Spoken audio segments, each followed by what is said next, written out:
Hey guys, যোৰহাটৰ পৰা ৰিকুৱাৰমেন্টৰ কাৰণে নোটিফিকেশন আহিছে। যদি আপুনি যোৰহাটত জব বিচাৰি আছে আৰু মিনিমাম যদি আপুনি ক্লাছ 10 পাছ কৰিছে তেতিয়াহ'লে এইটো ভিডিঅ' আপোনাৰ কাৰণে বহুত ইম্পৰ্টেন্ট হ'ব গৈ আছে। মই আজি আলোচনা কৰিম CSIR north east institute of science and টেকনলজিৰ পৰা ৰিকুৱাৰমেন্টৰ কাৰণে যেটো এডভাৰটাইজমেন্ট আহিছে ইয়াৰ ডিটেইলছখিনি মই এইটো ভিডিঅ'ত আপোনাক সিস্টেমেটিক প্ৰভাইড কৰিম। যদি আপুনি ইন্টাৰেষ্টেড হয় এইটো ভিডিঅ'ত আপুনি চেক কৰিব পাৰিব যেটো এডভাৰটাইজমেন্ট আহিছে তাৰ ওভাৰভিউখিনি লগতে ভ্যাকেন্সি ডিটেইলছ আৰু ভ্যাকেন্সি কিনে এপ্লাই কৰোতে আপুনি কি এলিজিবিলিটি ক্ৰাইটেৰিয়া ফলো কৰিব লাগিব, কেতিয়াৰ পৰা এপ্লাই ষ্টাৰ্ট হ'ব, কেতিয়ালৈকে লাষ্ট এপ্লাই কৰিব পাৰিব, কেনেকৈ এপ্লাই কৰিব তাৰ কমপ্লিট ডিটেইলছ মই আপোনাক এইটো ভিডিঅ' সিস্টেমেটিক প্ৰভাইড কৰিম। যদি আপুনি ইন্টাৰেষ্টেড দেন আহক দেৰি নকৰি আজিৰ ভিডিঅ'টো আৰম্ভ কৰোঁ। এতিয়া চাই লওক ৰিকুৱাৰমেন্ট ওভাৰভিউখিনি। অৰ্গেনাইজেশ্যনটো দি আছে CSIR north east institute of science and টেকনলজিৰ পৰা আহিছে নোটিফিকেশনটো। এডভাৰটাইজমেন্ট নাম্বাৰটো দি আছে, যদি আপুনি বিচাৰে এইটো নোট কৰি ল'ব পাৰে। এমপ্লয়মেন্ট যেটো টাইপ দি আছে এইটো সেন্ট্ৰেল গভৰ্নমেন্ট জব হ'ব আৰু এইটো জব আপোনাৰ পাৰ্মানেন্ট হ'ব। এপ্লিকেশন যেটো মোড দি আছে আপুনি অনলাইনত এপ্লাই কৰিব পাৰিব। জব লোকেশনটো আপোনাৰ যোৰহাট আসামত হ'ব। অফিচিয়েল যেটো ওয়েবসাইটৰ লিংক আছে মই এইটো ভিডিঅ'ৰ ডেসক্ৰিপচনত আপোনাক প্ৰভাইড কৰি দিম, আপুনি তাতে ক্লিক কৰিলে অফিচিয়েল ওয়েবসাইটত ভিজিট কৰিব পাৰিব। এতিয়া ভ্যাকেন্সি ডিটেইলছখিনি দি আছে চাই ল'ব। যত আপোনাৰ টোটাল 10 ভ্যাকেন্সিৰ কাৰণে আহিছে নোটিফিকেশনটো, যত আপুনি মাল্টিটাস্কিং ষ্টাফ যত 9 পোষ্টত এপ্লাই কৰিব পাৰিব আৰু ৰিজাৰ্ভেশন দি আছে যত আনৰিজাৰ্ভৰ কাৰণে দি আছে 4 পোষ্ট, EWS ৰ কাৰণে 1 পোষ্ট দি আছে, OBC ৰ কাৰণে 2 পোষ্ট দি আছে, SC ৰ কাৰণে 1 পোষ্ট দি আছে, ST ৰ কাৰণে 1 পোষ্ট দি আছে। ড্ৰাইভাৰ যত আপোনাৰ নন টেকনিক্যাল পোষ্ট আছে যত আপোনাৰ 1 পোষ্ট দি আছে আপুনি এপ্লাই কৰিব পাৰিব, যত আপোনাৰ আনৰিজাৰ্ভ ক্যান্ডিডেটৰ কাৰণে দিয়া আছে। এতিয়া চালক ভ্যাকেন্সিখিনি এপ্লাই কৰোতে আপুনি কি এলিজিবিলিটি ক্ৰাইটেৰিয়া ফলো কৰিব লাগিব। যদি আপুনি মাল্টিটাস্কিং ষ্টাফ পোষ্টত এপ্লাই কৰি আছে তাতে আপোনাৰ এডুকেশনাল কোৱালিফিকেশনটো বিচাৰিছে, মিনিমাম আপুনি ক্লাছ 10 কোৱালিফাইড কৰিব লাগিব আৰু ইকুইভ্যালেন্ট যদি আপুনি কোনো ধৰণৰ কোৰ্স কৰিছে তেতিয়াহ'লে এপ্লাই কৰিব পাৰিব আৰু কোৰ্সটো আপুনি যিকোনো ৰেকগনাইজড বৰ্ডৰ আন্ডাৰত কৰিব লাগিব। নেক্সট আপোনাৰ এজ লিমিট দি আছে, মেক্সিমাম আপুনি 25 ইয়াৰ্স লৈকে এপ্লাই কৰিব পাৰিব। এজ ৰিলেক্সেশন কিনি এপ্লিকেবল হ'ব এজ পাৰ যেটো গভৰ্নমেন্ট ৰুলছ দি আছে এইটো হিচাপত।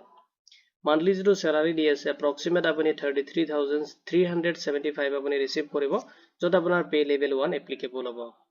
ড্ৰাইভাৰ পোষ্ট যত আপোনাৰ নন টেকনিক্যালৰ কাৰণে দি আছে, যত আপোনাৰ এডুকেশনাল কোৱালিফিকেশন বিচাৰিছে, যদি আপুনি 10 পাছ অৰ ইকুইভ্যালেন্ট কোনো কোৰ্স কৰিছে তেতিয়াহ'লে আপুনি এপ্লাই কৰিব পাৰিব। যত আপোনাৰ টেকনিক্যাল মানে ৰিকুৱাৰমেন্ট হ'ব, যত আপোনাৰ টেকনিক্যাল অলপ নলেজ থাকিব লাগিব, যত আপোনাৰ ভ্যালিড ড্ৰাইভিং লাইসেন্স থাকিব লাগিব, যত আপোনাৰ LMB and HMB driving licence আপোনাৰ থকাটো মেন্ডেটৰি হয়। নেক্সট আপোনাৰ এক্সপিৰিয়েন্স বিচাৰিছে, মিনিমাম আপোনাৰ 3 ইয়াৰ্স তেনেকুৱা এক্সপিৰিয়েন্স থাকিব লাগিব ড্ৰাইভিং ৰিলেটেড। নেক্সট আপোনাৰ স্কিল থাকিব লাগিব মটৰ মেকানিক্সত আপোনাৰ বেসিক তেনেকুৱা ট্ৰাবল শুটিংৰ কোনো ধৰণৰ নলেজ যদি আছে আপুনি এপ্লাই কৰিব পাৰিব। এজ লিমিট দি আছে, মেক্সিমাম আপুনি 27 ইয়াৰ্স লৈকে এপ্লাই কৰিব পাৰিব। মান্থলি যেটো আপোনাৰ এপ্ৰক্সিমেটলি যেটো স্যালাৰি দি আছে আপুনি 36,700 আপুনি ৰিসিভ কৰিব, যত আপোনাৰ পে লেভেল 2 এপ্লিকেবল হ'ব। এপ্লাই কৰোতে আপুনি এপ্লিকেশন ফি পেমেন্ট কৰিব লাগিব আৰু পেমেন্ট খিনি আপোনাৰ ক্যাটাগৰি ওয়াইজ ডিভাইড কৰি দিয়া আছে।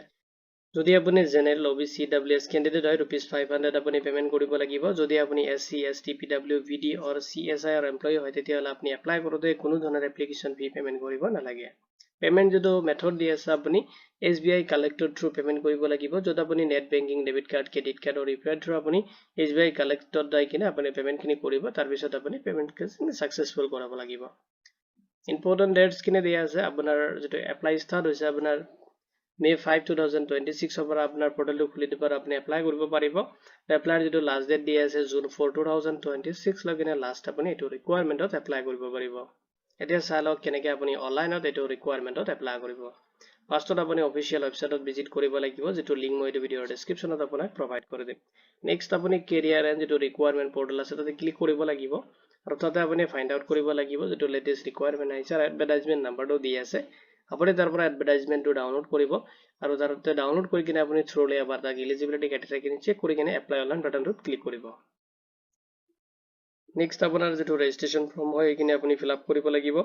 নেক্সট আপোনাৰ এপ্লিকেশনটো ফিল আপ কৰিব, যত আপোনাৰ পাৰ্সোনাল ডিটেইলছ এডুকেশনাল ডিটেইলছ খিনি লগতে যদি এক্সপিৰিয়েন্স বিচাৰিছে সেইখিনি ডিটেইলছ আপুনি তাতে ফিল আপ কৰি দিব। নেক্সট আপুনি আপলোড কৰিব যিখিনি নেসেসাৰী ডকুমেন্টছ তাতে ইনক্লুডিং কৰিব দিছে, মানে আপলোড কৰিব দিছে এইখিনি আপলোড কৰি দিব। তাৰ পিছত আপোনাৰ ক্যাটাগৰি যেটো এপ্লিকেশন ফি দি আছে এটা আপুনি অনলাইনত সাবমিট কৰিব লাগিব। আপোনাৰ যেটো এপ্লিকেশন ফৰ্ম হয় এটো প্ৰিভিউ কৰিব, ফাইনাল সাবমিট দিব আপোনাৰ এপ্লিকেশন ফৰ্মটো এজ এ ফিউচাৰ ৰেফাৰেন্সৰ কাৰণে আপোনাৰ যেটো এপ্লিকেশন একনলেজমেন্ট ৰিসিপ্ট লগতে যদি আপুনি পেমেন্ট অপচন আহিছিলে পেমেন্টটো কৰিছে পেমেন্ট ৰিসিপ্টটো আপুনি প্ৰিন্ট আউট ৰাখিব। এটো ৰিকুৱাৰমেন্ট ৰিগাৰ্ডিং যদি কোনো ধৰণৰ কোৱেশ্চন থাকে ভিডিঅ'টোৰ কমেন্ট সেকশনত কমেন্ট কৰি দিব, উইদিন 48 আৱাৰ্ছৰ ভিতৰত আপুনি আমাৰ টিমৰ পৰা ৰেসপন্স পাব। ভিডিঅ'টো চোৱাৰ বাবে ধন্যবাদ দি কিনে আজি ভিডিঅ' মই ইমানতে সামৰিছো।